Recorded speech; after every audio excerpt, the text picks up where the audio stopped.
La parte quinta y última. Empezamos. Vamos a ver acerca de los resultados de la plenitud del Espíritu cuando uno está rendido a Dios y lleno con el Espíritu. Se realiza en él la voluntad de Dios para su vida. Esta es la cuestión. Y vemos que un cristiano que camina en el poder del Espíritu experimenta una santificación progresiva, una santidad de vida en la cual el fruto del Espíritu, que ahora veremos en Gálatas, se cumple. Bueno, este es el propósito de la vida cristiana, si nos damos cuenta. El propósito de la vida cristiana aquí en la tierra no es otro, sino el de crecer en el fruto del Espíritu Santo. Eso es, que Dios es glorificado de ese modo. Cuando Dios obra a través de su Espíritu, potenciando nuestra vida, nuestro espíritu, todo lo que nosotros somos, nuestro hombre interior, partiendo de ahí, para que hagamos, vivamos y hagamos, en ese orden, pues la voluntad de Dios. Y no nos garantiza, como hemos visto tantas veces, eso, un cambio radical en el sentido de alcanzar una perfección absoluta, porque en esta tierra no vamos a alcanzar jamás esa perfección, eso lo sabemos. Pero sí andar en el camino de esa perfección, sí. Y eso es lo que pretende el ser llenos del Espíritu Santo. Eso es lo que pretende ser llenos del Espíritu Santo. No otra cosa, sino realmente vivir agradando a Dios. Esta es la cuestión. Seguimos. Pues lo vemos, ¿no? En Gálatas 5, 22, 23, más el fruto del Espíritu es amor, gozo, paz, paciencia, benignidad, bondad, fe, mansedumbre, templanza. Repito, el fruto del Espíritu Santo en nuestras vidas, porque es el fruto del Espíritu Santo, no es nuestro fruto. Es el fruto de Dios en nosotros. Eso es muy importante tenerlo en cuenta, porque si pensamos que todo eso lo tenemos nosotros o emana de nosotros, por nosotros, estamos equivocándonos. Caemos en la trampa de la religiosidad. Y eso no es lo que Dios quiere que entendamos, ni muchísimo menos. Lo que tenemos que entender es que Dios produce el fruto de Cristo a través de nosotros. Eso es lo que quiere decir. Leo de nuevo. El fruto del Espíritu es amor, gozo, paz, paciencia, benignidad, bondad, fe, mansedumbre, templanza. Paciencia es muy interesante porque implica el hipomoné en griego, esa palabra, implica no solamente paciencia ante una situación en concreto, sino una vida de longanimidad, o sea, de ser, de tener esa paciencia, ese saber aguantar en situaciones que son difíciles. Claro, esto evidentemente tiene que ser la obra de Dios, porque no es obra nuestra. Nosotros podemos aguantar hasta cierto punto, pero no, nuestra capacidad humana no permite eso. Pues de hecho, es el Espíritu de Cristo manifestado a través de nosotros. Eso es lo que Dios quiere y eso es lo que se pretende, ¿no? Contra tales cosas, contra lo que es el fruto del Espíritu, pues no hay ley. Es decir, no hay ley posible. Eso, que no hay ley significa que no hay ley que pueda conseguir que un cristiano pueda andar en el fruto del Espíritu. Es imposible. Otra vez, la ley de Dios está para cumplirla, pero la cumple Cristo en nosotros. No la cumplimos nosotros, porque nosotros no la podemos cumplir. Por lo tanto, en cuanto a nosotros, que es la cuestión, no hay ley. Es decir, no hay ley que nosotros podamos cumplir, pero es Cristo en nosotros que sí cumple esa ley a través de nosotros. Por eso dice que los que son de Cristo han crucificado la carne con sus pasiones y deseos. Seguimos. Esta es la suprema manifestación del poder del Espíritu y es la preparación terrenal para el tiempo cuando el creyente en los cielos, cuando ya estemos en el cielo, sea completamente transformado a la imagen de Cristo. Es decir, que si nos damos cuenta, la vida en el Espíritu aquí en la tierra es preparación de lo que luego será en el cielo. Por lo tanto, ¿cómo esperamos que vaya a ser en la eternidad? Vamos a decir en la eternidad, que es mejor, quizás se entiende mejor. ¿Cómo va a ser en la eternidad? Pues como queramos o entendamos que tenga que ser en la eternidad, que será como Dios quiera, ya tiene que empezarse a realizarse aquí ahora, aquí en este tiempo. Es decir, que aquí en este tiempo nosotros tenemos que anhelar vivir como luego viviremos en la eternidad. Esa es la cuestión. Bien, seguimos. Punto 2 ya. Uno era el anterior, este es el 2. Uno de los importantes ministerios del Espíritu es el de enseñar al creyente las verdades espirituales. Y solo mediante la guía e iluminación del Espíritu un creyente puede comprender la infinita verdad de la palabra de Dios. Muy importante, porque esto es cierto, es el Espíritu Santo el que nos va enseñando verdades espirituales, no solamente para tener un conocimiento de las mismas, que es importante, porque si no tenemos ese conocimiento, ¿qué vamos a hacer? Pero es para ir implementando ese conocimiento, ponerlo en la práctica, y situaciones en la vida, pues hay las que quieras, de sobras, para ahí tomar las decisiones correctas. Dónde o cuándo o dónde, las dos cosas. La carne tira en un sentido, el alma te quiere llevar en una dirección y el espíritu te quiere llevar en otra dirección. Y es ahí donde uno tiene que sujetarse a Dios y negarse a sí mismo. Por eso el Señor dijo, quien no se niega a sí mismo, o sea, que hay que negarse a uno mismo. Nos tenemos que negar a uno mismo. ¿Qué significa eso? Pues ir en contra de nuestros deseos, de nuestro anhelo personal cuando es contrario a la voluntad de Dios. Hay veces que no, hay veces que van parejos, que bien, lo disfrutamos, pero no siempre es así, porque la carne va en una dirección normalmente que es distinta a la dirección del Espíritu. Y es ahí donde tenemos que ponernos de acuerdo con Dios, y es ahí donde el Espíritu, como digo, nos va enseñando, pero al mismo tiempo también nosotros vamos obedeciendo, y en la medida en que vamos obedeciendo las directrices del Espíritu, ahí vamos creciendo en esa santidad personal, la cual hemos estado viendo hace un momento, porque eso es lo que le da la gloria a Dios y no otra cosa. Seguimos. Vemos que así como el Espíritu de Dios es necesario para revelar la verdad concerniente a la salvación, como vemos en Juan 16, del 7 al 11, antes que una persona pueda ser salva, así el Espíritu de Dios guía también al cristiano a toda verdad. Las dos cosas son verdad. Siempre en materia de salvación el Espíritu Santo es indispensable, y en materia ya una vez en la salvación, andar en la vida cristiana como Dios quiere, también el Espíritu es indispensable. O sea que Cristo, en un sentido, y tal y como Él lo dijo también, nos hizo un favor ascendiendo al cielo, porque si no el Espíritu no iba a venir. Y el Espíritu vino en el día de Pentecostés, y eso es lo que nos hace que podamos, al menos por parte de Dios, sí, ya está hecho todo, podamos vivir una vida que le agrada a Dios. De otra manera no podríamos vivir de esa manera. Así que Dios lo tiene todo perfectamente ordenado. Sigo. Las cosas profundas de Dios, verdades que solo pueden ser comprendidas por un hombre enseñado por el Espíritu, son reveladas a uno que está andando por el Espíritu. Esto es muy importante. Lo hemos estado viendo y lo seguimos viendo, porque es el punto concreto. Es decir, es por andar en el Espíritu de Dios que realmente pues podemos seguir siendo enseñados por el Espíritu, porque si no, pues llega un momento en que Dios no nos va a dar más luz si no somos obedientes a la luz que previamente Dios nos ha dado. Y cuando hablo de luz, no solamente estoy hablando de conocimiento, de entendimiento, sino también de obediencia por nuestra parte a esa luz, a ese entendimiento que Dios nos da. Bueno, claro, es como ese padre que a su hijo le va diciendo, o esa madre que le va diciendo a su hijo, pues mira, que tienes que hacer esto y tienes que hacer esto. Pero hay un momento en que, claro, si el hijo no obedece más, pues seguramente, ¿para qué darle más órdenes, no? O sea, pues seguramente se va a crear una atmósfera de tristeza ahí, porque realmente no hay un avance. Si no hay un avance en obediencia, no puede haber un avance en nada. Eso es lo que quiero decir. La obediencia es primordial. Ahora, no la obediencia cualquiera. En este caso estamos hablando de Dios. Es obedecer a Dios. Y cuando obedecemos a Dios, pues Dios sigue dándonos más, porque esa es su voluntad en Cristo Jesús. Indispensablemente eso, aparte quiero decir, del tema de los dones. Hay personas que tienen más dones que otras, pero eso no es la cuestión. Eso es cosa de Dios, el que nos haya dado más dones o menos dones a unos o a otros. Aquí lo importante es que obremos conforme a lo que Dios nos da, no importa la capacidad que Dios nos haya dado, si es más o es menos. La capacidad varía, pero lo que Dios ve y lo que Dios realmente lo aprecia es la obediencia que mostramos ante su voluntad.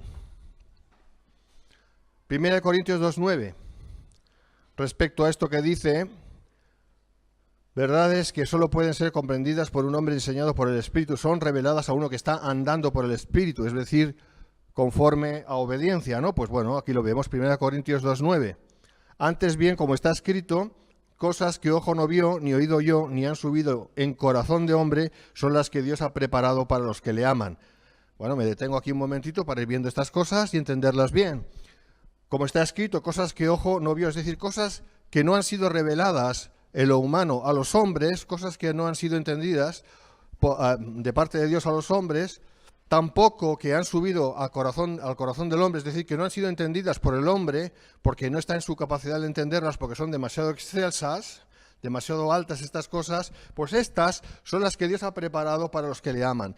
Algunos tienen el entendimiento de que eso tiene que ser con respecto a algo escatológico, es decir, algo que aún tiene que ocurrir, es cierto, pero no solamente es ahí.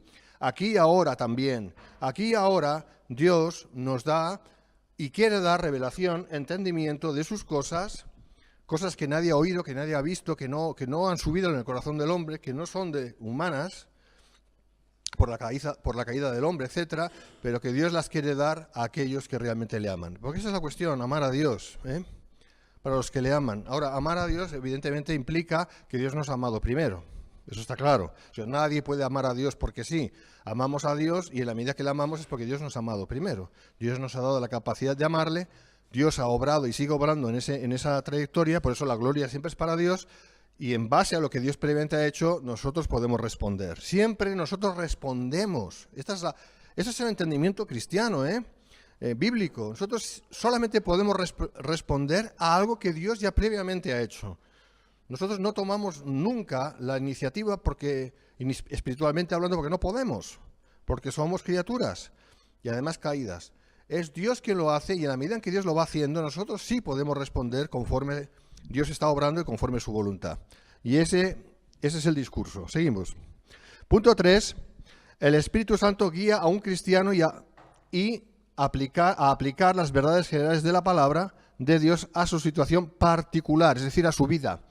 Esto es lo que se expresa en Romanos 12:2, demostrando que lo que dice, transformaos por medio de la renovación de vuestro entendimiento. Esto es muy importante, la renovación de nuestro entendimiento. ¿Para qué? Para que comprobéis cuál sea la voluntad de Dios agradable y perfecta. Claro, la voluntad de Dios es agradable y perfecta para aquel que realmente busca el agradar a Dios, el hacer su voluntad. Para aquel que no es agradable, ni perfecta sí será, pero no es agradable. Para la carne no es agradable. Es imposible. O sea, para la carne nuestra no es agradable la voluntad de Dios. Para la carne del ser humano no es agradable la voluntad de Dios. Pero para aquel que se goza en la ley de Dios, desde el hombre interior, como está escrito en Romanos 7:20, sí. Amén. Y esta es la cuestión. Entonces, la clave está en transformarnos por medio de la renovación de nuestro entendimiento. Es decir, es el entendimiento, la renovación de ese entendimiento, el que nos va ayudando a comprender cuál es la voluntad de Dios y así avanzar en eso. A ver, esto no significa que todo lo vamos a entender, todo lo de Dios, quiero decir, lo vamos a entender. Esto no es un pasaporte a la verdad revelada absoluta, porque eso no es posible aquí en esta tierra. Solo podemos entender las cosas que Dios nos quiere revelar, y hay muchas cosas que Dios no nos revela.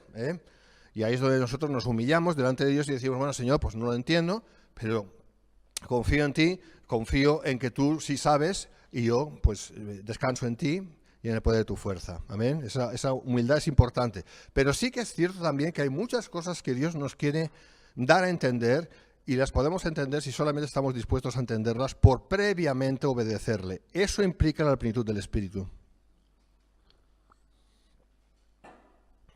Esa es la razón de la plenitud del Espíritu.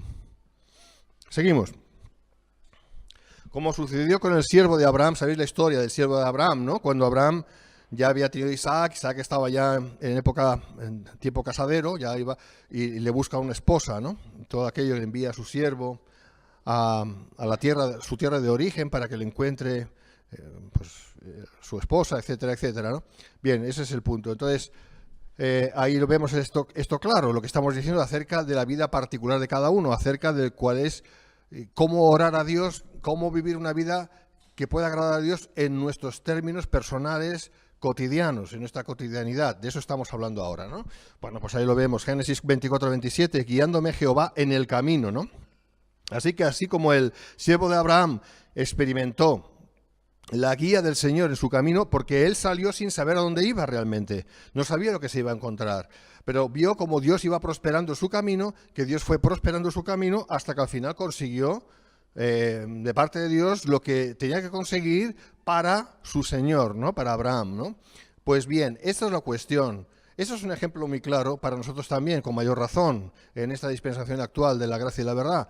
Dios quiere abrirnos el entendimiento acerca de nuestro caminar mucho más de lo que muchas veces podemos pensar. Eso sí, hay condiciones. Y la condición número 1 es tener la plenitud del Espíritu, lógico. Pero para tener la plenitud del Espíritu hay que querer decidir no obedecer a la carne y obedecer a Dios. Claro, es que si uno lo que pretende es todo, no, yo quiero la voluntad de Dios, pero también quiero la mía, no. Y cuando estoy hablando de nuestra voluntad me estoy refiriendo a aquello que es pecaminoso, no a aquello que no es pecaminoso. No significa que nos tenemos que negar absolutamente a todo, porque no es eso tampoco el caso. Significa todo aquello que es contrario a la voluntad de Dios. Amén. Entonces, si estamos dispuestos a andar así, agradando a Dios, sí, Dios nos va a ir dando conocimiento y entendimiento de cuál es su voluntad para nuestra vida, como fue el caso del siervo de Abraham. Una guía tal es la experiencia normal de los cristianos que están en una relación correcta con el Espíritu de Dios. Esto es importante, una relación correcta, porque hay relaciones que no son correctas, o ni siquiera existen. 4. La seguridad de la salvación es otro resultado importante de la comunión con el Espíritu. Esto es verdad. ¿Cómo sabemos que somos salvos? ¿No os lo habéis preguntado? ¿Cómo un cristiano verdadero que es salvo sabe que es salvo? Pues hay una convicción, ¿verdad? Bueno, al menos hablo por mí. Cada uno hable por sí mismo. Pero hay una convicción personal de que realmente eso ha sido así, que hubo un principio, un inicio, es decir, una conversión en el pasado, y que eso ha seguido. Y con que lo hubo, pues seguirá hasta el final, hasta la vida eterna, no se va a detener por el camino. Y tenemos esa convicción personal, los cristianos, de que sí somos hijos de Dios, ¿verdad? Bueno, ¿eso por qué? Pues es porque tenemos comunión con el Espíritu Santo. Ahora, ¿qué ocurre si esa comunión con el Espíritu Santo decrece por apagar el Espíritu? Algunos enseñan por ahí, muchos enseñan por ahí, bueno, pues la salvación se pierde. No, no se pierde la salvación. Lo que se pierde es el sentido de que uno es salvo, que es muy diferente. Y muchos porque están apagando, contristando el Espíritu, pues no están ya muy seguros de cómo están delante de Dios, ¿no? No están muy seguros. Sinceramente no están muy seguros. O yo que les diría a estos hermanos, que sí son hermanos y seguirán siendo hermanos, es que aviven su espíritu, que se arrepientan de sus pecados, que se pongan en orden con Dios. Y que pidan la llenura del Espíritu, o la plenitud del Espíritu, que es lo mismo. Y de nuevo volverán a tener la seguridad que da la comunión con el Espíritu, esa seguridad. Quiero decir, esa seguridad la da la comunión con el Espíritu. De ahí que cuando la comunión no es tan efectiva, esa seguridad, pues claro, decrece. Dios sigue siendo fiel, por eso dice que nosotros no somos fieles, pero Él sigue siendo fiel. Pero claro, también Dios quiere que nosotros andemos en seguridad. Por eso es importante la plenitud del Espíritu. Por eso la seguridad en cuanto a esto, pues lo dice la palabra, ¿no? Romanos 8:16, el Espíritu Santo, en este caso, da testimonio a nuestro espíritu de que somos hijos de Dios. Esa seguridad, ¿cómo la transmite? Es por la comunión en el Espíritu, por la comunión con Dios. De ahí esa seguridad, de otra manera no habría seguridad. Porque claro, a ver, hablamos hablemos de religiosos, de personas que solamente tienen conocimiento mental de las cosas de Dios. Y sin entrar si son buena gente o mala gente, no voy a entrar ahí. Pero que solamente tienen un conocimiento natural de las cosas de Dios, pero no son nacidos de nuevo, pues no tienen esa seguridad y no la pueden tener, sencillamente porque es imposible que no han nacido de nuevo. Es por nacer de Dios que uno tiene esa seguridad, porque se la da Dios, y se mantiene ese sentido de seguridad por la comunión con el Espíritu, de otra manera no se puede mantener. ¿Vale? 5. Toda la adoración y el amor de Dios son posibles solamente cuando uno está andando por el Espíritu. En el contexto de la exhortación de Efesios 5:18, los versículos siguientes describen la vida normal de adoración y comunión con Dios. Pues ahí lo vemos, Efesios 5:18-20. No os embriaguéis con vino, con lo cual hay disolución, eso está claro, pero la parte a partir de aquí es la importante, según lo que estoy explicando. Antes bien, sed llenos del Espíritu. Antes bien sed llenos del Espíritu. Aquí dice sed llenos del Espíritu. Claro, uno no puede llenarse del Espíritu porque diga, ya está, ya soy lleno. No, tiene que pedirlo a Dios, pero Dios lo da, y lo da sin medida. Por eso dice que sed llenos del Espíritu, porque es algo que podemos tener si realmente lo pedimos. Y cumpliendo las condiciones de las cuales ya estoy hablando. Y de ese modo, pues tendremos una vida espiritual verdadera, pues aquí la describe un poco, hablando entre vosotros con salmos, con himnos, con cánticos espirituales, que aquí no quiere decir que tenemos que ser, no sé, ¿qué diré? Pues salir de la realidad de la vida y empezar ahí a estar en una nebulosa espiritual y los demás nos ven y nos oyen y dicen, ¿estos qué les pasa? ¿No? Parece que están en otra dimensión, otra galaxia, ¿no?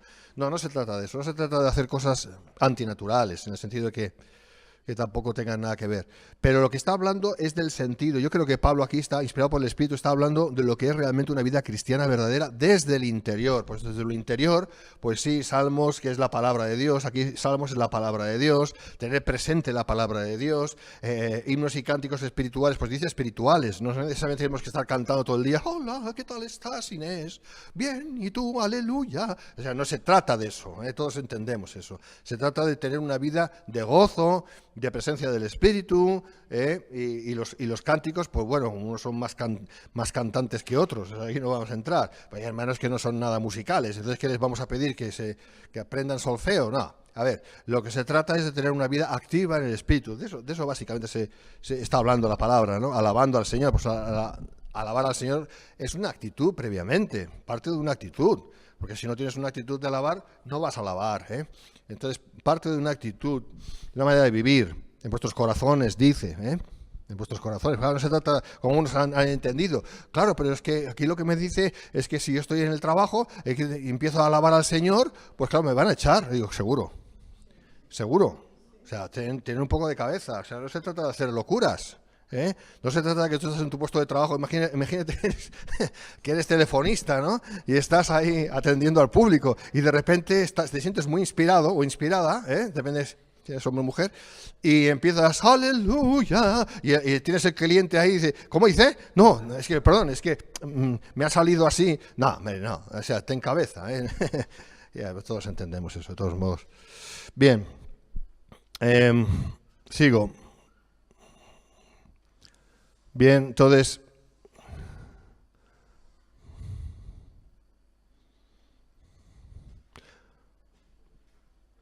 una persona fuera de la comunión no puede adorar verdaderamente a Dios aun cuando asista a los servicios de la iglesia en bellas catedrales y cumpla con el ritual de la adoración. Claro, o sea, no se trata tanto de lo externo, ¿verdad?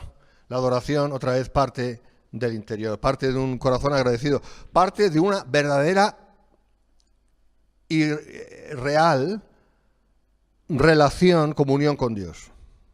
No parte de un simple y mero entendimiento de cómo es Dios, porque previamente lo hemos entendido, lo hemos aprendido, hemos ido a un instituto bíblico, por decir, y ahí hemos aprendido, o nos lo han enseñado, el pastor lo ha enseñado, y lo tenemos todo en la cabeza, lo cual es importante. Pero eso no es lo esencial. Lo esencial es tener una vivencia, es algo vivencial, es como, no sé, es como el marido con su esposa, es algo vivencial, o la esposa con el marido, es algo vivencial, no es algo solamente aprendido en un manual, ¿verdad? Entonces, de eso estamos hablando, ¿verdad? Algo que es real. La adoración es un asunto del corazón, Y como Cristo le dijo a la mujer samaritana, Dios es espíritu, y los que le adoran, en espíritu y en verdad es necesario que adoren, ¿verdad? En espíritu y en verdad, es decir, que tiene que ser algo real. Para que eso sea así, y lo sabemos, pero muchas veces lo olvidamos, para que eso sea así, es indispensable que tengamos la llenura del Espíritu. Porque cuando no estamos llenos del Espíritu, cuando el Espíritu no es lo principal en nuestra vida, sino que la carne es lo principal, nuestra adoración, de tenerla, va a ser ritualista. Pues ya sabemos que tenemos que ir a la iglesia, sabemos que tenemos que juntarnos con los hermanos, sabemos que tenemos que orar, rezar, iba a decir, no, orar, Sabemos que tenemos que hacer esto, que tenemos que hacer ir a misa, ir a la reunión, algunos llaman culto, bueno, como le llames. Pero claro, lo sabemos y lo hacemos, pero es algo que no va más allá. No, tiene que partir realmente de algo verdadero, vivo, vivo desde el corazón, desde el hombre interior, desde el hombre interior, el cual en el cristiano avivado se deleita en la ley de Dios, se deleita en los mandamientos de Dios. Esa es la cuestión. Eso es un milagro, solo Dios lo puede hacer. Dios lo quiere hacer, pero nosotros tenemos que hacer nuestra parte. Nosotros tenemos una intervención en ese milagro, si te das cuenta. El milagro lo da Dios, lo hace Dios, pero nosotros tenemos nuestra parte que realizar también. Porque si no, nos quedamos a las puertas, no entramos, nos quedamos en el atrio, pero aún no hemos entrado y tenemos que entrar y tener esa comunión con Dios. Seguimos. 6. Uno de los aspectos más importantes de la vida de un creyente es su oración de comunión con el Señor. Aquí nuevamente el Espíritu de Dios debe guiar y dirigir si la oración ha de ser inteligente. Muchas veces decimos, es que no sabemos cómo orar, y es verdad, la misma palabra dice que no sabemos cómo orar muchas veces, y que el Espíritu gime a través de nosotros con gemidos, ora con gemidos indecibles, ¿no? Bueno, esa es nuestra fe y lo creemos así. Pero también es cierto que Dios nos quiere cada vez dar más entendimiento de cómo orar, si es esa su voluntad muchas veces o según qué casos. Aquí también debe de comprenderse la palabra de Dios y la oración ha de ser de acuerdo a la palabra de Dios. La verdadera alabanza y acción de gracias son imposibles aparte de la capacitación del Espíritu. Sin la capacitación del Espíritu no hay alabanza y acción de gracias. Además de la oración del creyente mismo, Romanos 8:26 revela que el Espíritu de Dios intercede por el creyente, como acabo de decir. De acuerdo a ello, una vida de oración efectiva depende del andar en el Espíritu por el Espíritu. Esto es importante. Una vida de oración efectiva depende de andar en el Espíritu, como ya expliqué un domingo. Depende de cómo andamos desde el hombre interior, desde lo que somos realmente. A partir de ahí, ¿cómo? ¿De qué manera? Por el Espíritu Santo. O sea que siempre de acorde con el Espíritu de Dios. De hecho, es más que andar de acorde, es andar en comunión, en un abrazo con el Espíritu Santo. No sé si me explico. Tiene que haber algo muy profundo ahí, muy profundo con el Espíritu Santo. Y ahí sí podemos avanzar. No solamente teniendo unas nociones o un conocimiento acerca del Espíritu, sino realmente andar en comunión con el Espíritu. Claro, el asunto es que nosotros nos vemos a nosotros mismos y decimos, pues que si yo meto la pata siempre, si soy un desastre, si esto y es verdad, y Dios lo sabe eso, sí. Esto a Dios no le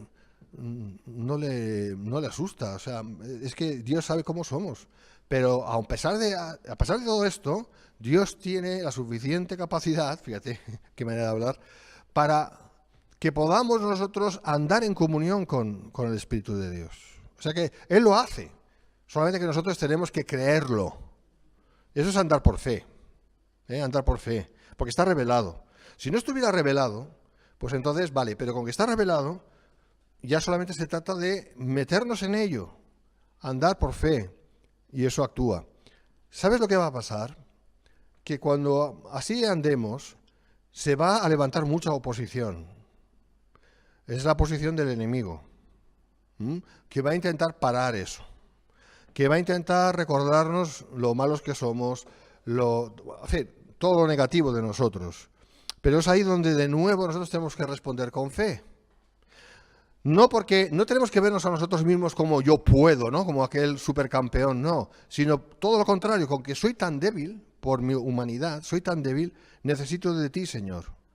Entonces, es por el camino de esa humillación delante de Dios que Dios dice, muy bien, te voy a dar doble de gracia, o lo que sea necesario, para que tú te levantes y sigamos andando y el enemigo sea avergonzado. Ese es el camino. Ahora, claro, pues si te das cuenta, es por fe, todo es por fe, es por creerle a Dios. Porque en el momento en que dejemos de creerle, en el momento en que nos quedemos solo viéndonos a nosotros mismos, y nuestro estado de desgracia humano que tenemos ya de por sí, y encima el enemigo poniéndonos aún más basura encima de la cabeza, y nosotros ahí pues diciendo, pues sí, es verdad, pues ahí nos quedamos. O sea, no vamos a avanzar en nuestra comunión con Dios.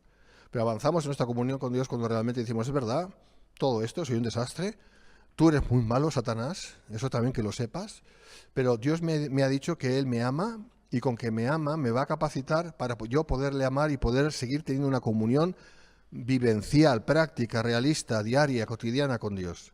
Así que ahí voy. Y Dios responde a eso. Pero nosotros tenemos que hacer nuestra parte siempre. No sé si me explico. Punto 7, vamos avanzando. Además de todas las cualidades ya mencionadas, toda la vida de servicio de un creyente y el ejercicio de sus dones naturales y espirituales están dependiendo del poder del Espíritu. Lo que estoy diciendo. Cristo se refirió a esto en Juan 7, 38-39, donde Él describió la obra del Espíritu como un río de agua viva fluyendo del corazón del hombre. De acuerdo a esto, un cristiano puede tener grandes dones espirituales y no usarlos por no estar andando en el poder del Espíritu. Quiero decir una cosa aquí. Cuando dice que Cristo refirió en Juan 7, donde Él describió la obra como un río de agua viva fluyendo desde el corazón. ¿Qué se ha enseñado muchas veces? Se ha enseñado acerca de un sentimiento, acerca de una emoción y no más.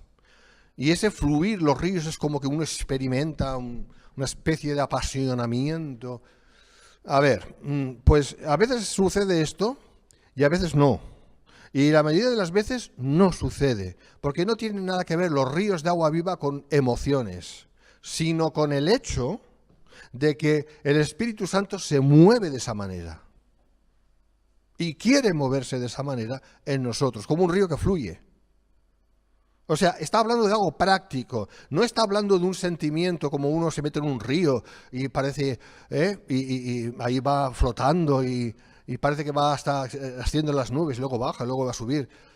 A ver, está muy bien las emociones, pero muchas veces eso no ocurre en la vida de un cristiano. O sea, no experimenta eso, no siente esas emociones y no tiene por qué, porque esa no es la cuestión.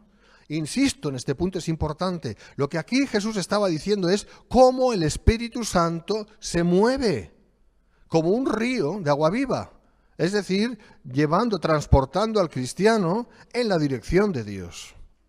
Y no necesariamente que en ese momento esté sintiendo maravillas impresionantes, porque mira, muchas veces el Espíritu Santo se mueve más en situaciones muy complicadas, muy difíciles para el cristiano. Puedes pensar, por ejemplo, en términos de persecución o en términos donde realmente está pasándolo mal y clama a Dios. Y clama a Dios en ese momento. Y te digo una cosa, no necesariamente tiene que experimentar ahí una especie de iba a decir nirvana, pero no quiero usar esa palabra, lo he dicho, pero para que sepas lo que pensaba. Una especie de cielo en la tierra, ¿no? Como un enaltecimiento. No, sigue pasándolo mal y sigue estando mal, pero tiene esa fe de que Dios le está llevando de victoria en victoria, y esa es la cuestión. Que a pesar de que no siente nada especialmente impresionante, pero tiene la seguridad, que es lo que da la fe, la seguridad de que está en las manos de Dios y que es más que vencedor por medio de aquel que le amó. Y eso es lo que vale, porque lo que vale en la vida cristiana, hermanos, no son las emociones, que si son buenas, pues bienvenidas sean, no tengo nada en contra, pero eso es anecdótico. Lo importante en la vida cristiana es ir agradando a Dios. Y para eso son los ríos de agua viva, que fluirán de uno. Y eso evidentemente no está hablando de la plenitud en el espíritu, claro, de esa manera no existe eso. En contraste, otros con relativamente pocos dones, hablamos de los muchos dones y los pocos dones. Otros con pocos dones espirituales pueden ser usados grandemente por Dios porque están andando en el poder del Espíritu. Es lo que dije en principio, creo que lo dije, ¿no? Que no se trata tanto de tener habilidades y dones, se trata de obedecer a Dios, porque Dios muchas veces usa más al que tiene pocos dones que al que tiene muchos, porque el que tiene muchos muchas veces se relaja en eso y dice, yo tengo muchas capacidades, ¿no? Y cae en la trampa de la autosuficiencia. Es la tendencia, estoy hablando de tendencias. Mientras que el que no tiene mucho, pues sabe que tiene que depender de Dios porque otra cosa puede hacer. Y si ama a Dios, va a depender cada vez más de Dios. ¿Qué significa eso? Que es de más agradecer a aquel que no tiene dones o que tiene pocos dones que el que tiene muchos. No estoy diciendo eso. Porque tanto unos como otros tienen que buscar el agradar a Dios siempre, no importa, ¿vale? Lo que estoy diciendo es simplemente lo que he dicho. Y con eso vamos acabando ya. La enseñanza de la Escritura sobre la plenitud del Espíritu es, por lo tanto, una de las líneas de verdad más importantes que un cristiano debe comprender, aplicar y apropiarse de ella. La plenitud del Espíritu. Y aquí acabamos con esto, pero déjame, hermano que me está escuchando, decirte eso con mucha claridad. porque se ha enseñado muy mal en el mundo pentecostal. La llenura del Espíritu, la plenitud del Espíritu no tiene nada que ver tanto con cuestiones sensoriales o de manifestación pública o cuestiones que tienen que ver con lo que se ve con la apariencia, sino todo lo contrario. Tiene que ver con una vida interior dedicada a Dios y para Dios. Y la plenitud del Espíritu es para que podamos vivir de esa manera, agradando a Dios. Que luego eso se pueda reflejar de alguna manera en lo externo, no digo que no, y no pasa nada, pero eso no es lo principal. Lo principal no es lo que sentimos, lo principal es lo que vivimos. ¿Amén? Eso quería decir. Y con esto, pues ya hemos terminado la enseñanza acerca no solamente de la plenitud del Espíritu, sino también todo lo que tiene que ver con el Espíritu Santo como persona de Dios, tercera persona de la Trinidad. Con eso hemos terminado. Vamos a orar y ya despedimos esta enseñanza. Padre, te doy gracias y oro, Señor, que podamos realmente aprender más y más lo que tú quieres enseñarnos al respecto de todas estas cosas que he estado enseñando, Señor. Todo lo que sea tu palabra, eso queremos, en el nombre de Jesús. Amén.